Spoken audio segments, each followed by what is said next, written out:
think about, right, the person you could become if you stop negotiating, with your weakness.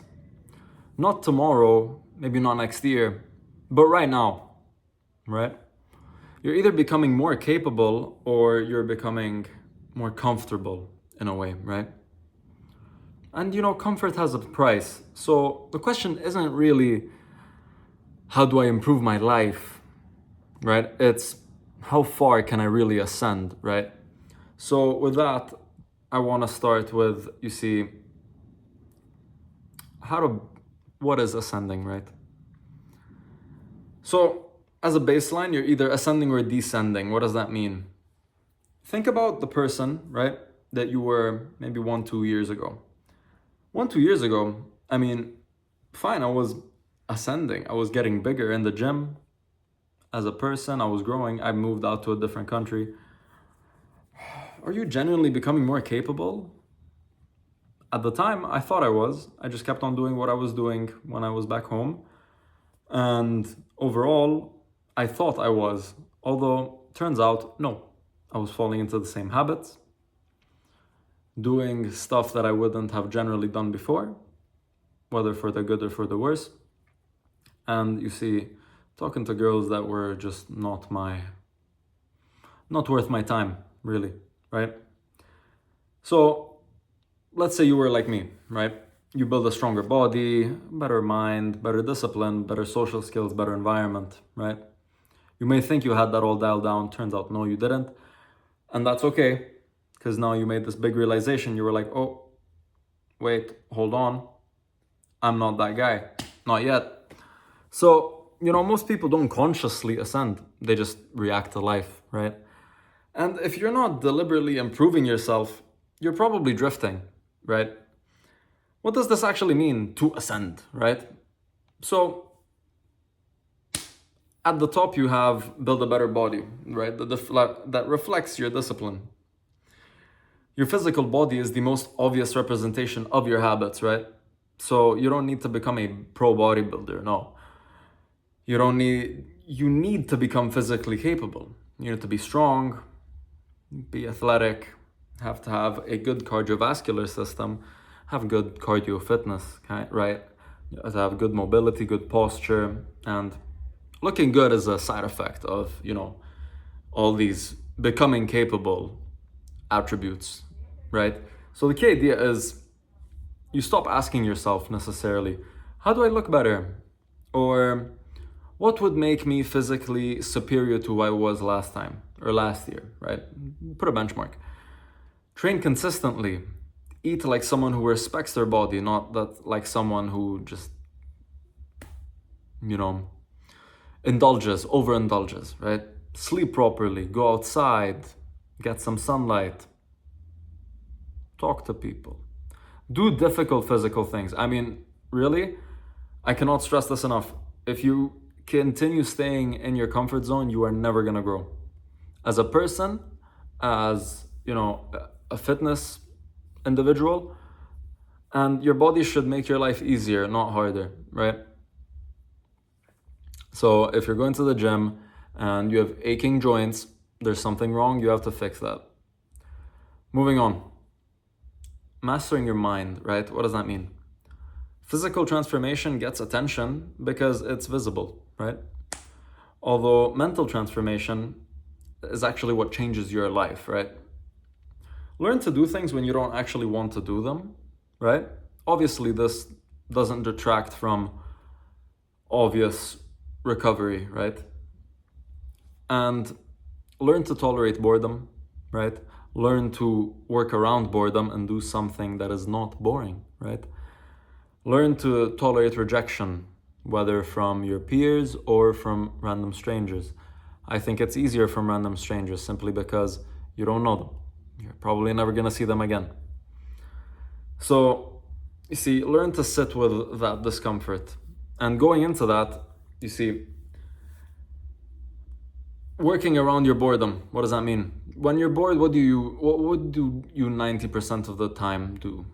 Open up your phone, go on Instagram or TikTok, start scrolling like a fucking loser, and boom, you just wasted 2 hours doing what? looking at other people's lives and how great their life is, right? And I mean, pretty dull existence if you ask me.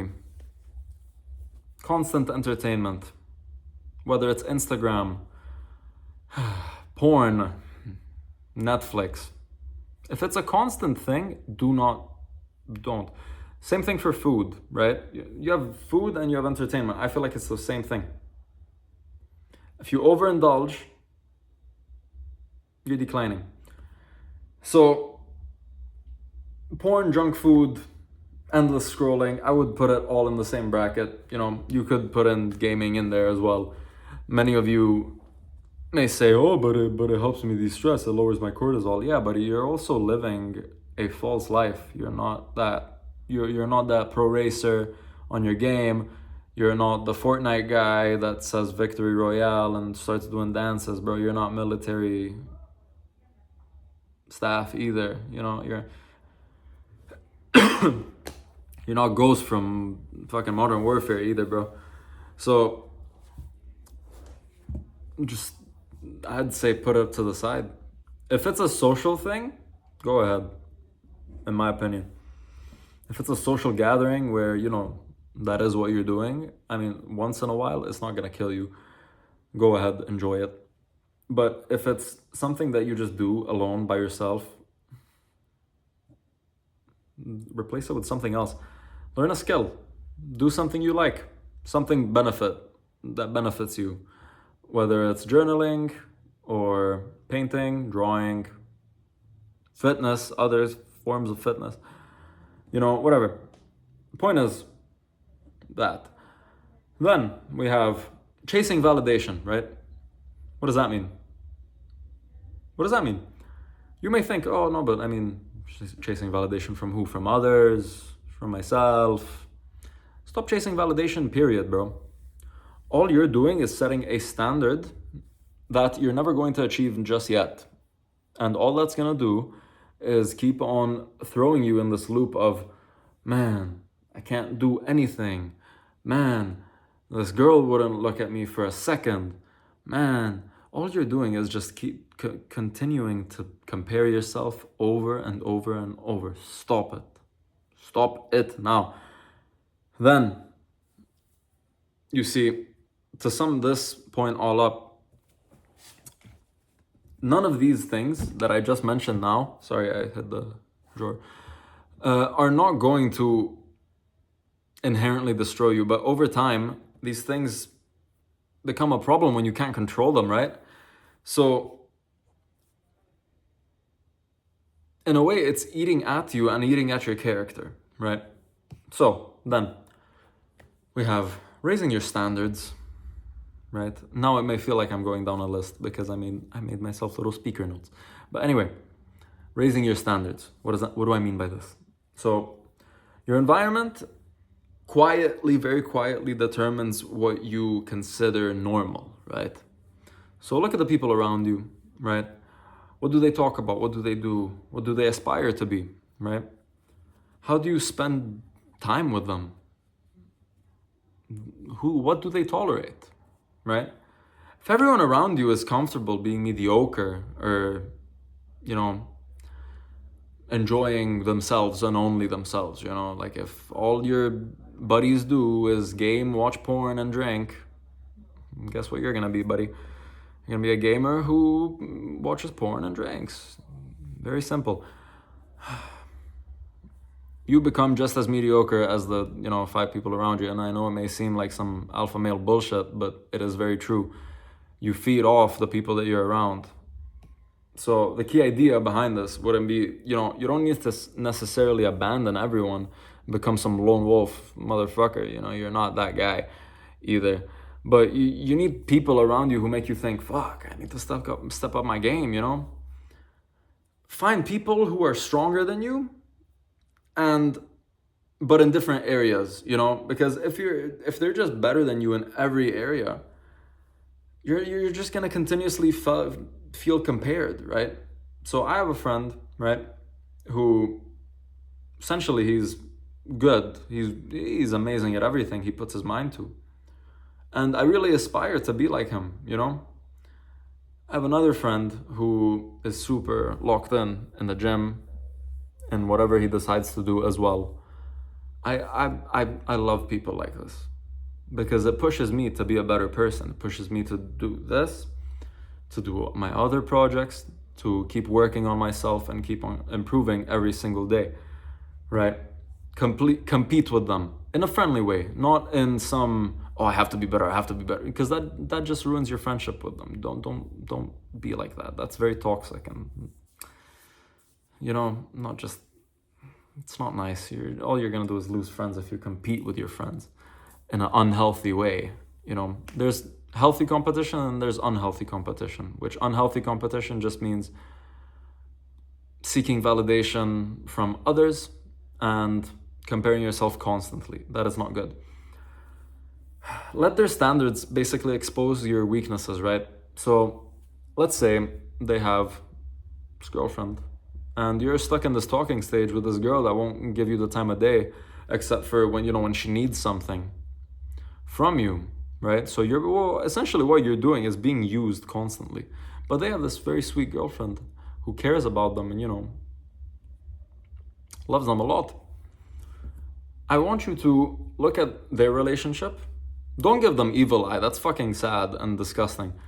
But look at them and be like, I would like to have that. I would.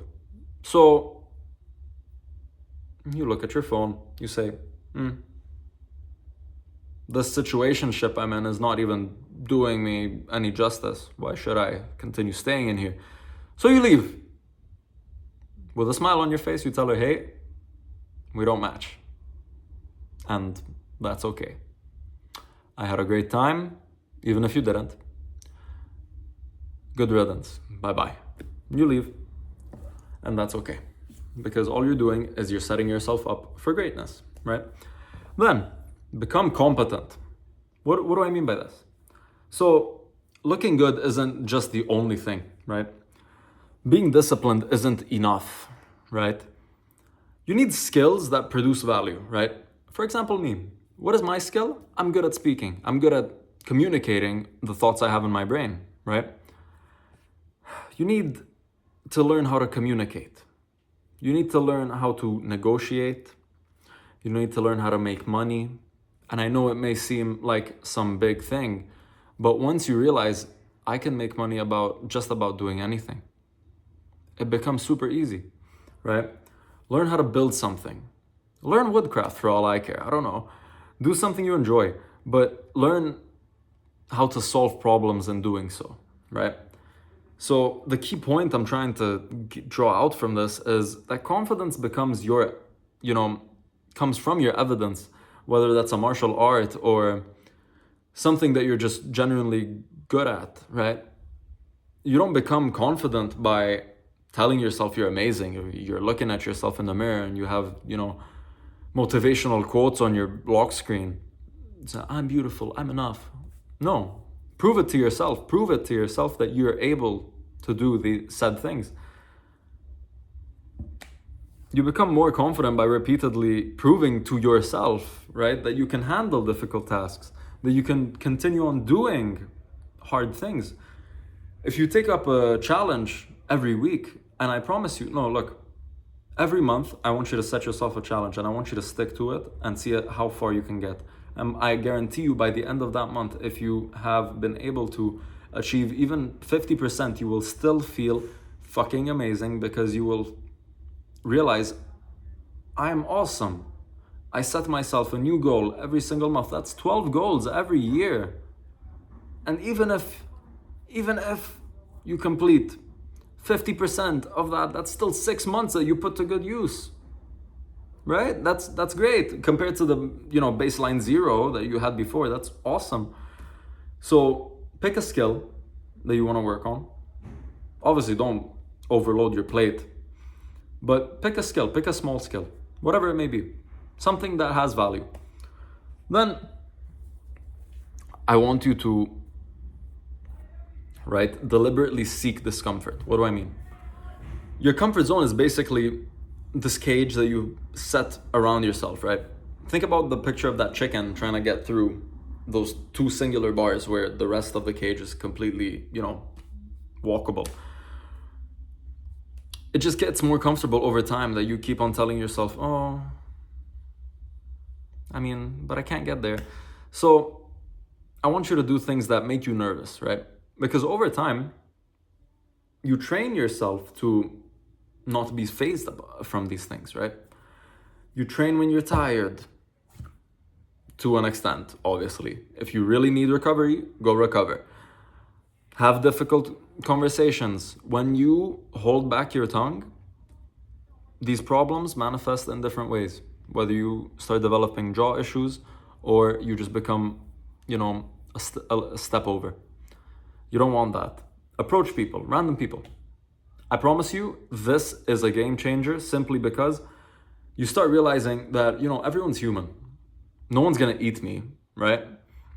Everyone's human, just like you.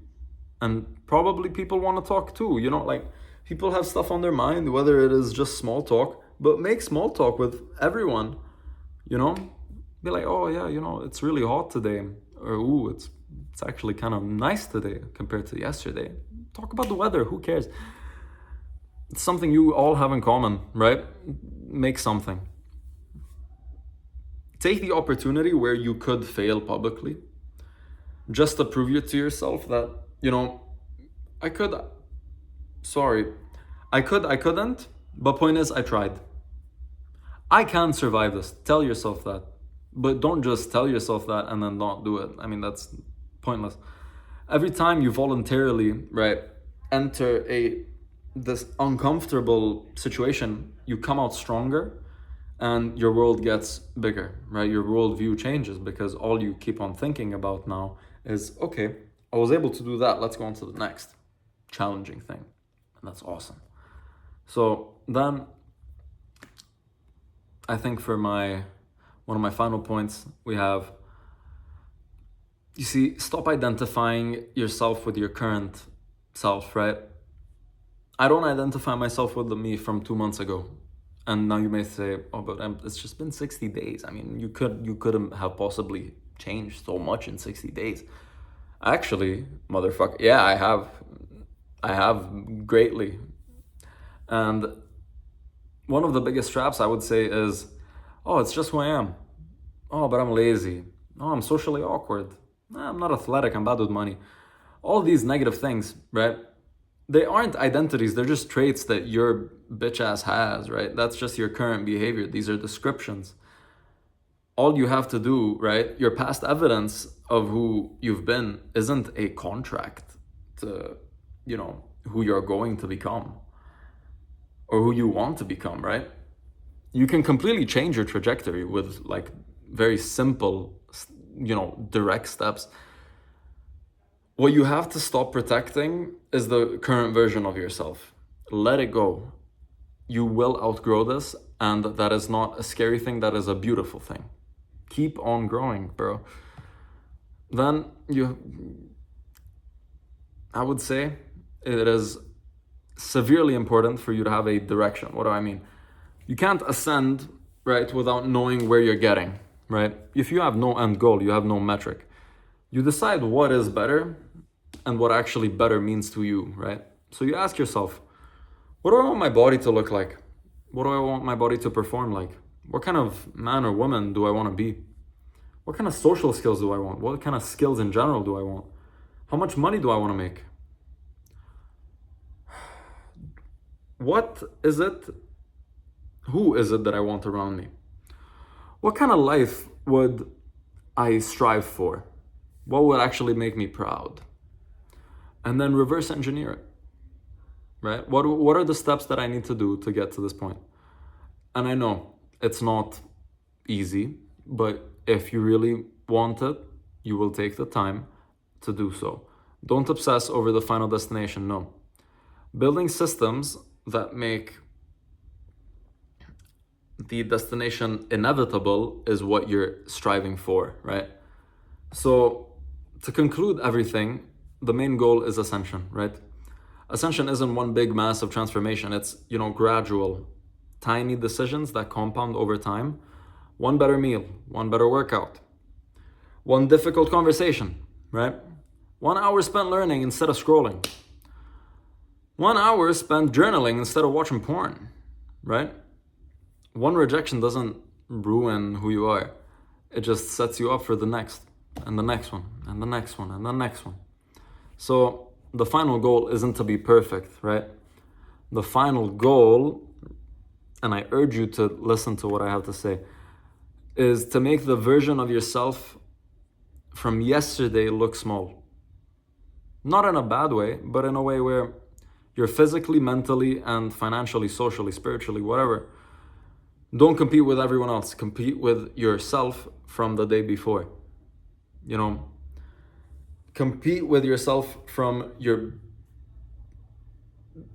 ceiling that you had before, right? I want you to burst through it. Think bigger. Train harder, learn more, become harder to break, and overall just grab life by the balls, dude. Just do it. You'll thank me later.